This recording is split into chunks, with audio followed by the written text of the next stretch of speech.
નમસ્કાર મિત્રો, D farmer ચેનલમાં તમારું સ્વાગત છે। દેશ, દુનિયા અને ગુજરાતના તાજા, મોટા અને સૌથી મહત્વપૂર્ણ સમાચાર જાણીએ તે પહેલા ચેનલમાં નવા હોય તો ચેનલને જરૂરથી સબસ્ક્રાઇબ કરી અને વિડીયોને લાઇક કરી દેજો। ડ્રેગન અને હાથીનું સાથે આવવું જરૂરી, પીએમ મોદી સાથેની મીટિંગમાં બોલ્યા શી જિનપિંગ, ટ્રમ્પને પણ આપ્યો મેસેજ। રાજકોટમાં ગોપાલ ઇટાલિયાએ સભામાં પ્રશ્ન પૂછનારને મોરે મોરો સંભળાવી દીધું, હિંમત હોય તો પાટીલ કે સંઘવીને પ્રશ્ન પૂછીને બતાવો। ગોપાલ ઇટાલિયાએ કહ્યું, ભાજપવાળાઓએ નવો ધંધો ચાલુ કર્યો છે, 5,000 રૂપિયા આપીને ગમે તેને સભામાં પ્રશ્નો પૂછવા મોકલી દે છે। નર્મદાના સેલંબા ગામમાં યુવકને ભ્રષ્ટાચારની ફરિયાદ કરવી મોંઘી પડી, મહિલાઓએ વરઘોડો કાઢ્યો, થાંભલે બાંધીને ઢોર માર માર્યો। ઉત્તર પ્રદેશમાં ફટાકડાની ફેક્ટરીમાં વિસ્ફોટ થતાં એક જ પરિવારના 4 લોકોના મોત નીપજ્યા, અનેક ઘરો ધ્વસ્ત થયા। ગોપાલ ઇટાલિયા પર ભાજપના ધારાસભ્ય ઉદય કાનગડનો કટાક્ષ, કહ્યું વરસાદ આવે એટલે પાખોવાળા મકોડા આવે અને ચૂંટણી આવે એટલે આમ આદમીવાળા આવે। રાજકોટમાં ગોપાલ ઇટાલિયાનો ભાજપ પર આકરો પ્રહાર, કહ્યું મારી માએ મને 1.25 કિલો સૂટ ખાઈને જન્મ આપ્યો છે, ભાજપ આવે કે ભાજપનો બાપ આવે, ગોપાલ ડરતો નથી। ઓસ્ટ્રેલિયામાં વિરાટ કોહલી અને રોહિત શર્માનો ક્રેઝ જોવા મળ્યો, પ્રવાસ શરૂ થાય તે પહેલા જ ભારતીય ફેન ઝોનની બધી જ ટિકિટો વેચાઈ ગઈ। તહેવારોની મોસમ પહેલા જ સરકારની મોટી ભેટ, એલપીજી સિલિન્ડરની કિંમતમાં 51 રૂપિયા અને 50 પૈસાનો કર્યો ઘટાડો। મુંબઈમાં મરાઠા અનામત આંદોલન થયું, બેકાબુ પ્રદર્શનકારીઓએ નેતાઓનો કર્યો ઘેરાવ, જરાગાએ પાણી પણ છોડવાની આપી ધમકી।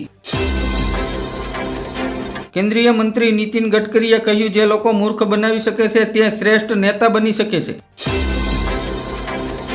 ગુજરાતમાં હવે 112 નંબર ડાયલ કરવાથી પોલીસ, એમ્બ્યુલન્સ અને ફાયર જેવી તમામ ઇમરજન્સી સેવાઓ એક સાથે ઉપલબ્ધ થશે। યુક્રેનના રાષ્ટ્રપતિ ઝેલેન્સ્કીએ કહ્યું, હવે પીએમ મોદી યુદ્ધ કરશે બંધ, ટ્રમ્પ જોતા રહી જશે।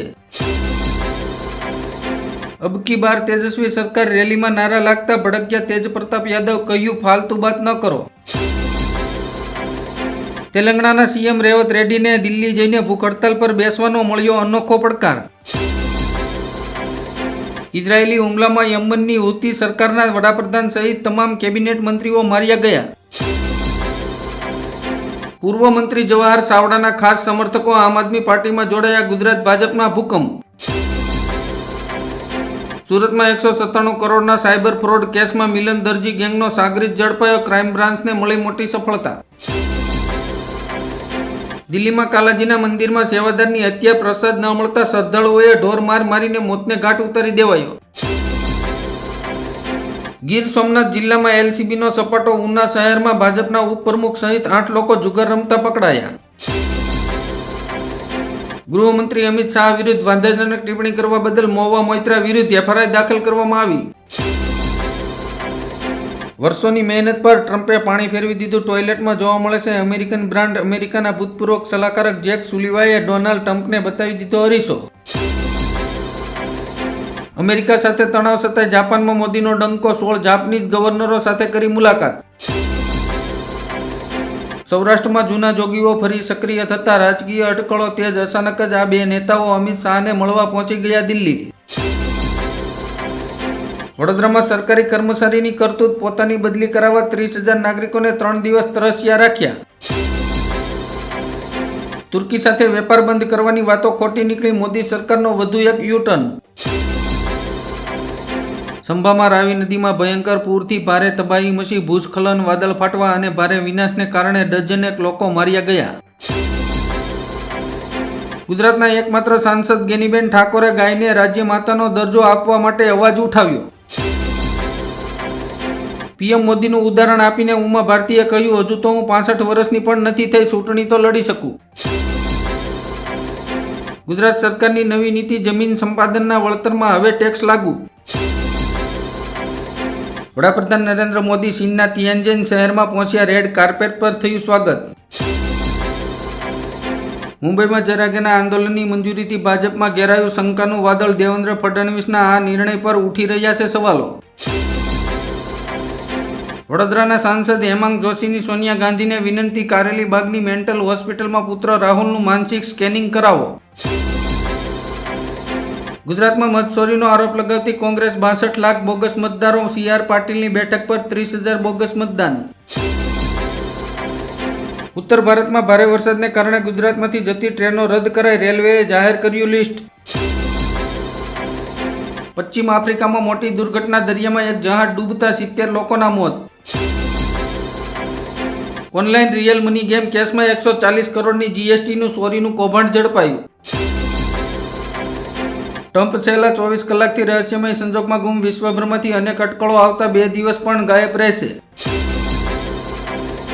ડુપ્લિકેટ નહીં ઓરિજિનલ મુખ્યમંત્રી રાહુલ અને અખિલેશની હાજરીમાં તેજસ્વીએ જાહેર કર્યો મુખ્યમંત્રીનો ચહેરો. ટ્રમ્પને ભારતે આપ્યો તગડો આંચકો, નોબેલ શાંતિ પુરસ્કાર માટે ન કર્યા નોમિનેટ.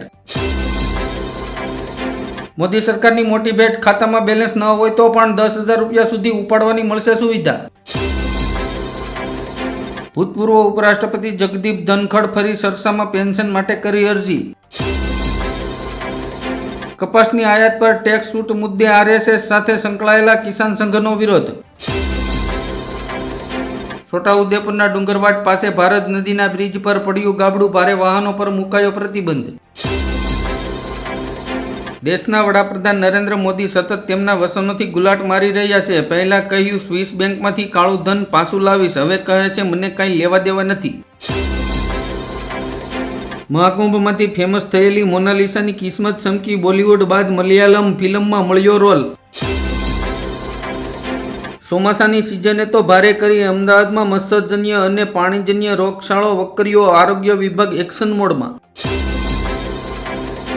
બનાસકાંઠામાં લોકોએ ખાડાનો કર્યો અનોખો વિરોધ, નગરપાલિકાની કાઢી નનામી. જસ્ટિસ સંદીપ ભટ્ટની બદલીના વિરોધમાં રાજકોટના વકીલો ઉતરશે હડતાલ પર. રશિયાનું સસ્તું ક્રૂડ ખરીદવામાં ભારતને 25 અબજ નહીં માત્ર 2.5 અબજ ડોલરનો જ લાભ થશે. ગુજરાતના 103 તાલુકામાં મેઘમહેર, સૌથી વધુ તાપીના ડોલવણામાં 6 ઇંચ વરસાદ ખાબક્યો. જાફરાબાદના દરિયામાંથી વધુ એક માછીમારનો મૃતદેહ મળી આવ્યો, હજુ 8 લાપતા, શોધખોળ ચાલુ. ફિલ્ડિંગ ભરતા રહ્યા ઈસુદાન અને ગોપાલ, અચાનક આમ આદમી પાર્ટીમાંથી પડી ગઈ મોટી વિકેટ, ચેતન રાવલે આપ્યું રાજીનામું. મુંબઈના આઝાદ મેદાનમાં મનોજ જરાગેનું મરાઠા અનામત આંદોલન શરૂ, ટ્રેનો ભરી ભરીને પહોંચ્યા લોકો. ભૂપેન્દ્ર પટેલ સરકારનો મોટો નિર્ણય, જમીનના સંપાદનના વળતરમાં જાહેર થયા નવા નિયમો. દુનિયામાં સૌથી વધુ તેલ ધરાવતો દેશ વેનેઝુએલા પર હુમલો કરવાની તૈયારી, અમેરિકાએ યુદ્ધ જહાજો મોકલ્યા.